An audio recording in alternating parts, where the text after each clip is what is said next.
We live in an age of protest. On campuses, in public squares, on streets and social media, protesters around the world are challenging the status quo. Protests can thrust issues onto the national or global agenda. It can force out tyrants.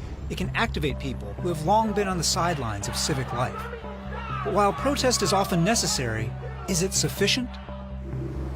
Consider the Arab Spring. All across the Middle East, citizen protesters were able to topple dictators. Afterwards, though, the vacuum was too often filled by the most militant and violent. Protest can generate lasting positive change when it's followed by an equally passionate effort to mobilize voters, to cast ballots, to understand government, and to make it more inclusive.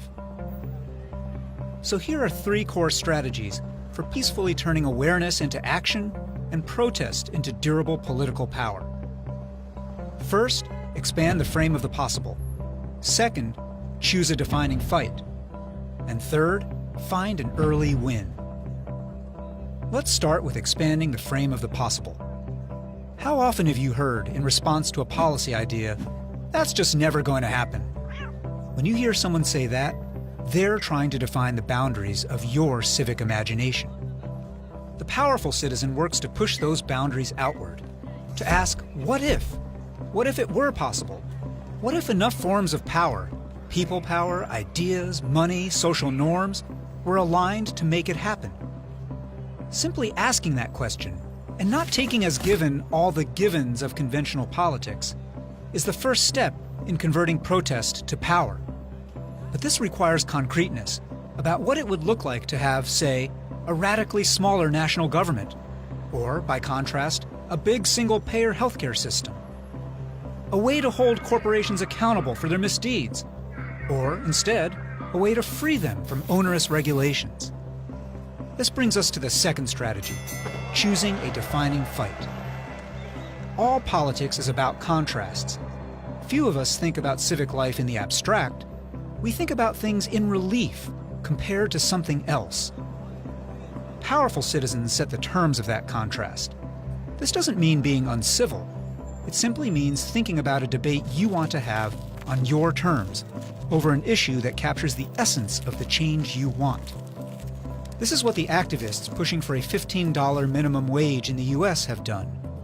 They don't pretend that $15 by itself can fix inequality, but with this ambitious and contentious goal, which they achieved first in Seattle and then beyond, they have forced a bigger debate about economic justice and prosperity.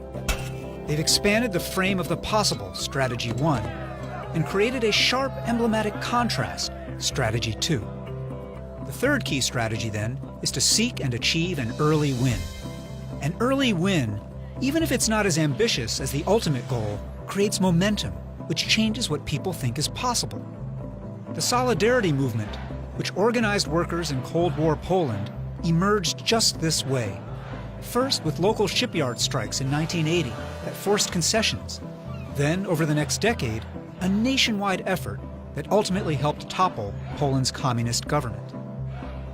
Getting early wins sets in motion a positive feedback loop, a contagion of belief and motivation. It requires pressuring policymakers, using the media to change narrative, making arguments in public, persuading skeptical neighbors one by one by one.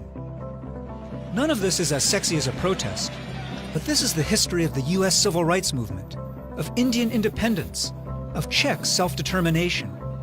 Not the single sudden triumph, but the long, slow slog. You don't have to be anyone special to be part of this grind, to expand the frame of the possible, to pick a defining fight, or to secure an early win. You just have to be a participant and to live like a citizen. The spirit of protest is powerful. So is showing up after the protest. You can be the co-creator of what comes next.